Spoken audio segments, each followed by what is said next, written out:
Зараз я скажу річ, після якої частина фанатів Assassin's Creed може одразу закрити це відео. Мені не сподобався оригінальний Black Flag. Я розумію, чого його люблять: пірати, кариби, кораблі, абордажі, морські пісні, Едвард Кенвей. Для багатьох це одна з найкращих частин серії, але особисто мене оригінал не зачепив. Він здавався мені незручним, перевантаженим і місцями відчутно застарілим. Тому від ремейку я не чекав нічого особливого. Думав, що Ubisoft просто зробить красивішу воду, підтягне освітлення і ще раз продасть там ту саму гру. Але ж як я помилявся. Black Flag мені реально сподобався. Настільки, що тепер я рекомендую гру, яку раніше навіть не хотів проходити до кінця. Так, тут є нюанси, катсцени в 30 FPS, дрібні баги, паркур із відчуттям Mirage і бойова система, яка дуже нагадує Shadows. Але Ubisoft змінила саме ті речі, які найбільше дратували мене в оригіналі. Всім привіт, з вами Айнскор, поставте лайк і підпишіться на канал, якщо вам цікаві розбори ігор, консолей і того, що відбувається в індустрії. Це реально допомагає каналу рости. А сьогодні поговоримо про нового Асасина, що Ubisoft покращила, де залишила дивні рішення і чому оновлена версія сподобалась мені набагато більше за оригінал. Гра вийшла 9 липня 2026 року на PlayStation, Xbox Series X і S та ПК.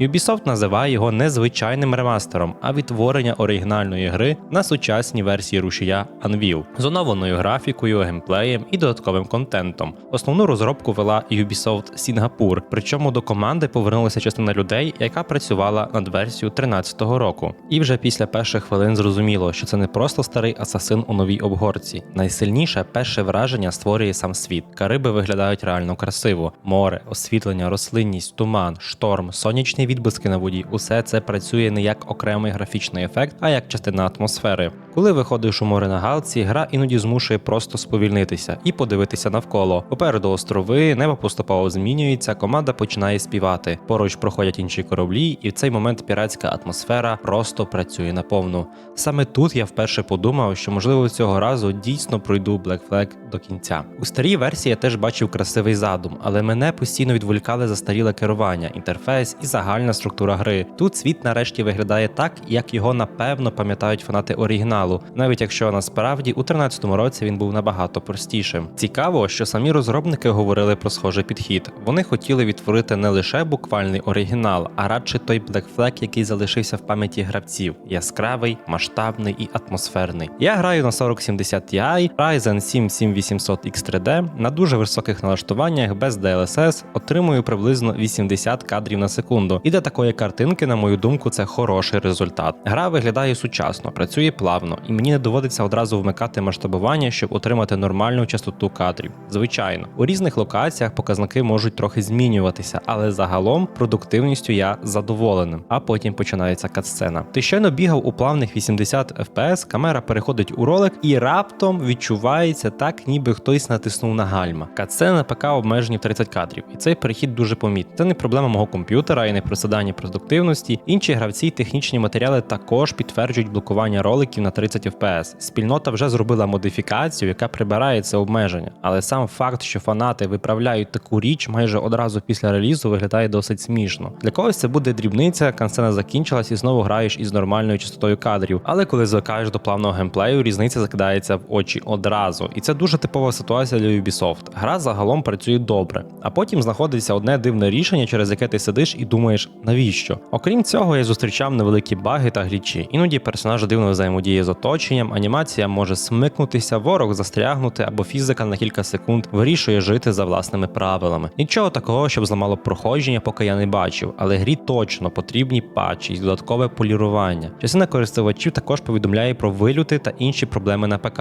Хоча загальна оцінка користувачів Steam через кілька днів після запуску залишається переважно позитивною. Та попри ці недоліки, гра мені точно грається приємніше, ніж оригінал. І одна з головних причин – паркур. Він став плавнішим, швидшим, передбачуванішим. Едвард краще реагує на напрямок, простіше пробирається між об'єктами, рідше вирішує стрибнути кудись, зовсім не туди, куди я його направляв. У старих асасінах часто виникало відчуття, що ти керуєш не персонажем, а намагаєшся домовитися з ним. Тиснеш в один бік, він чіпляється за стіну, хочеш спуститися, він летить у сусідній дах. У ремейку таких моментів значно менше. Проте є один нюанс – паркур дуже нагадує Mirage. Іноді відчувається, що Ubisoft не створювала окрему систему спеціально для Black Flag, а вже взяла готову сучасну основу, трохи адаптувала її до старих локацій і додала кілька розширених рухів. Оглядач PC Gamer, який пройшов ремейк і оригінал один за одним, теж відзначив повернення таких рухів, як бокові і задні відскоки, але загалом поставився до багатьох змін критичніше, вважаючи, що ремейк у деяких місцях втратив характер старої гри. Особисто для мене новий паркур – це плюс. Так, він не завжди відчувається унікальним, так місцями видно спадковість Міраж, але він не дратує мене так, як стара система. Я менше борюся з керуванням і більше думаю про те, куди я хочу дістатися. Для гри про пірата, який постійно бігає дахами, щоглами, руїнами і джунглями, це дуже важливо. Схожа ситуація зі стелсом. У ремейку стало легше контролювати персонажа, можна нормально присідати, краще використовувати укриття, траву й маршрути обходу. Вороги читаються зрозуміліше, а якщо у тебе помітили, ситуація не завжди моментально перетворюється на провал завдання. Стелс відчутно спростили. Комусь це може не сподобатись, тому що напруги стало менше. Штучний інтелект ворогів теж не завжди демонструє геніальність. Іноді охоронець дивиться майже прямо на тебе, але реагує так, ніби перед ним просто дуже підозрілий кущ. Проте для мене це покращення. Black Flag ніколи не був грою, де я хотів по 10 разів перезапускати одну ділянку через те, що персонаж незручно зачепився за стіну або охоронець помітив мене крізь щілину. Тут стелс менш заважає загальній пригоді. Він працює як один із варіантів проходження, але не змушує тебе постійно боротися зі системою. Особливо добре це помітно в місіях переслідування. Напевно, багато хто пам'ятає класичні завдання старих Assassin's Creed. Ти повільно йдеш за персонажем, мусиш тримати правильну дистанцію, не можеш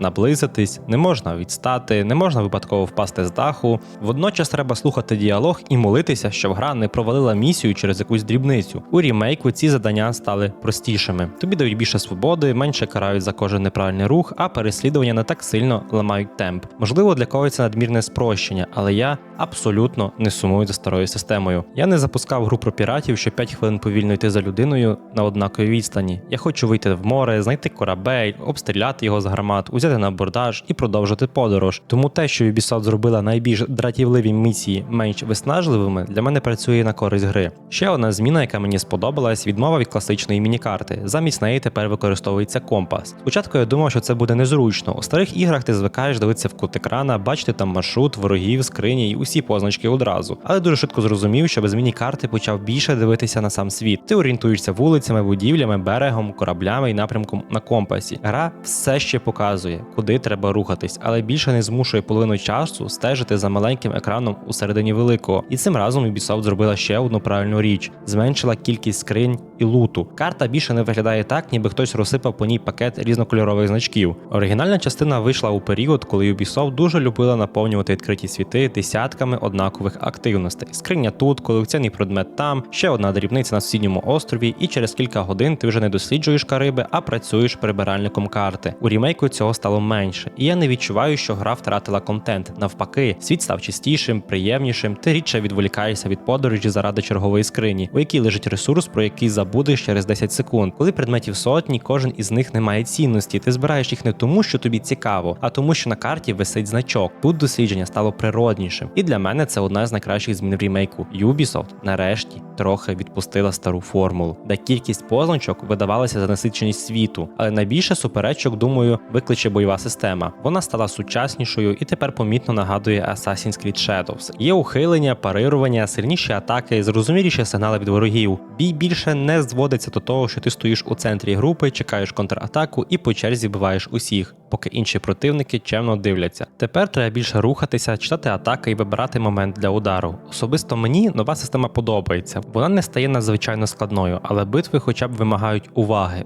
Удари відчуваються важчими, анімації виглядають сучасніше, противники створюють трохи більше тиску. Проте тут і є справедливий мінус. У старій грі було більше різноманітної зброї та способів розправитися з ворогами. Можна було використовувати приховані клинки, пістолети, ножі, мушкети і тимчасові підібрані інструменти. У ремейку систему зробили чистішою, сфокусованішою, але разом із цим частина свободи зникла. Критика також звернула увагу, що оновлений бій став механічно сучаснішим, але втратив частину видовищності і різноманіття оригіналу. І я розумію цей аргумент. Спрощення не завжди означає покращення. Іноді розробники прибирають стару незручність, але разом із нею випадково видаляють глибину. Особисто мені нова бойова система не псує гру. Навпаки, грати стало приємніше, але я б хотів, щоб Ubisoft залишила більше зброї і дала ширший вибір, а не просто перенесла сучасну основу з нових Assassin's Creed. На щастя, морські бої залишилися майже безпрограшною частиною Black Flag. Керування кораблем, залпи з гармат, спроби зайняти правильну позицію, уникнення ворожого вогню, абордаж – усе це досі працює.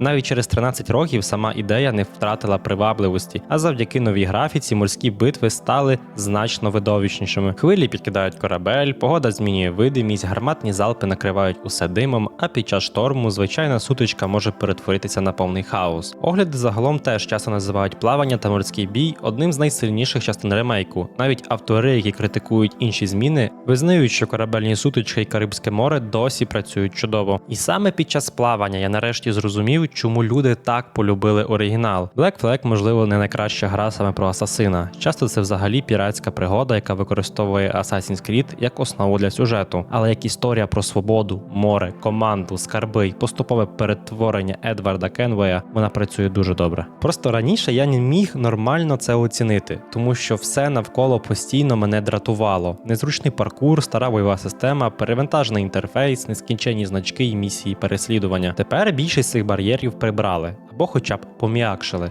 І в цьому для мене полягає головний успіх ремейку. Хороший ремейк не повинен зберігати кожну незручність лише тому, що вона була в оригіналі. Він має зрозуміти, за що стару гру любили, а що залишилося в ній через технології і дизайн свого часу. Тут зберегли Кариби, Галку, Едварда, морські пісні й абордажі, піратську атмосферу. Але інтерфейс зробили чистішим, переслідування менш дратівливими, стелс доступніший, бій сучасніший, а світ набагато красивіший. Не кожна зміна ідеальна. Катсцени в 30 FPS треба виправляти, баги і глічі присутні, паркур іноді занадто сильно нагадує Міраж, а бойова система Shadows. Частина фанатів справедливо сумуватиме за старою зброєю та більшою свободою. Критики теж розділилися. Одні називають ремейк чудовим оновленням класичної пригоди, інші вважають, що в процесі модернізації гра втратила частину характеру оригіналу. Але я можу говорити лише про власне враження. Оригінальний Black Flag мені не сподобався, ремейк сподобався. І це, напевно, найкращий комплімент, який я можу зробити цьому ремейку. Він не просто змусив мене ще раз подивитися на стару гру, він змінив моє ставлення до неї. Тепер я отримую задоволення від плавання, дослідження островів, паркур, стелсу і боїв. Мені більше не хочеться закрити гру через кількість значків. Я менше борюся зі старими механіками і можу просто зайти в гру та вирушити в подорож. Тому так, я рекомендую новий ремейк Assassin's Creed. Особливо людям, які не приходили оригінал, або як і я, намагалися його полюбити, але не змогли. Фанатам версії 13-го року варто зрозуміти, що це не та сама гра з новою графікою. Частину механік замінили, щось спростили, деякі системи запозичили з нових Assassin's Creed. Комусь це сподобається, комусь ні. Але як сучасна піратська пригода, Black Flag працює. Він красивий, атмосферний, зручний і досі має один з найкращих морських геймплеїв серед великих ігор. Так, Ubisoft знову залишила кілька дивних рішень, але коли я закінчую ігрову сесію, мені хочеться повернутися. А для мене це набагато важливіше за будь-які списки плюсів та мінусів. А що думаєте ви? Чи подобається вам оригінальний Black Flag і чи ви вважаєте його однією з найкращих частин Assassin's Creed? А якщо вже пограли в ремейк, напишіть, яка версія вам ближча, оригінальна чи оновлена. Поставте лайк, якщо відео вам сподобалось, підписуйтесь на канал, якщо хочете більше розборів ігор, консолей та ігрової індустрії. З вами був Айнскор, до зустрічі!